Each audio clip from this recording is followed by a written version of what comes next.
जवाब दिया, मैं अकेला कुछ नहीं कर सकता, मेरे भारत के सभी वासियों को इसमें शामिल होना चाहिए। आपको इसके लिए जरूर चर्चा करनी चाहिए। आपको इसके लिए शिमला जाना चाहिए।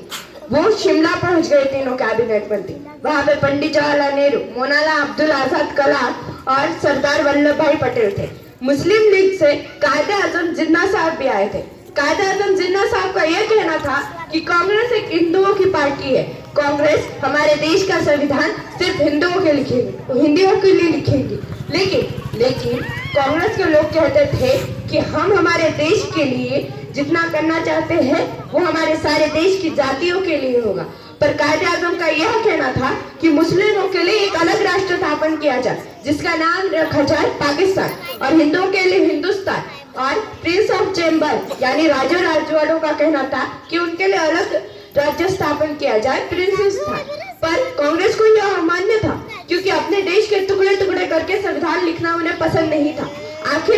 आखिर में बहुत बार चर्चा हुई और कायदे आजम ने दंगले बना दी। आसाम और बंगाल में उन्होंने कितने लोगों की हत्या की। वहां गांधी बापू पहुंचे। उन्होंने दंगलग्रस्तों से बात की, उन्हें समझाया और कांग्रेस को समझाया अब देश के टुकड़े टुकड़े क्यों न हो, लेकिन हमें हमारा संविधान अब बनाना ही पड़ेगा। और आखिर में हमारे देश के टुकड़े टुकड़े हो गए। 3 टुकड़े नहीं लेकिन 2 ही टुकड़े हुए, एक हिंदुस्तान और एक पाकिस्तान। हमारे हिंदुस्तान के संविधान की पहले बार जब चर्चा हुई तब डॉक्टर राजेंद्र प्रसाद ने एक मसौदा समिति स्थापन की। उस मसौदा समिति के अध्यक्ष डॉक्टर BR अम्बेडकर थे, जिन्होंने बहुत सारे देशों के संविधान की पढ़ाई की थी। इसमें बहुत सारी महिला भी इस मसौदा समिति में बहुत सारी महिलाएं भी शामिल थी। श्रीमती हंसाबेन मेहता, राजकुमारी अमृत कौर, ऐसी महिलाओं ने महिलाओं पे हुए जाने वाले अत्याचार के बारे में भी मसौदा समिति में बात की। हमारे राइट्स और रॉन्ग्स के बारे में वहाँ बहुत बार चर्चा हुई। और जब पूरा ड्राफ्ट बन के तैयार हुए संविधान के, वो फिर कांग्रेस की समिति में सादर किए गए। तब बहुत सारे लोगों ने उसमें से गलतियां निकाली और कुछ ने नए पंक्चुएशन राइट्स डाल दिए उसमें। बहुत बार चर्चा होने के बाद 150 में से सिर्फ 50 लोगों ने ही अपनी जिद पे अड़े रहे।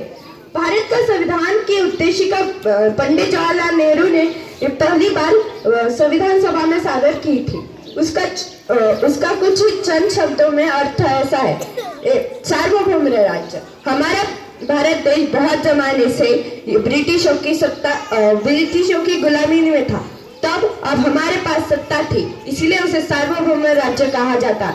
लोकशाही राज्य यानी जहां हमारी प्रजा के हाथ में होगा कि उन्हें क्या करना चाहिए, क्या नहीं करना चाहिए। न्याय यानी अन्याय को दूर करने का एक तंत्र। सामाजिक न्याय, हमारे देश में अमीर गरीब ऐसी बहुत सारी दरिया है। उस दरिया को मिटा के सबको एकता से रहने के लिए जो न्याय किया जाता है उसे सामाजिक न्याय कहते हैं।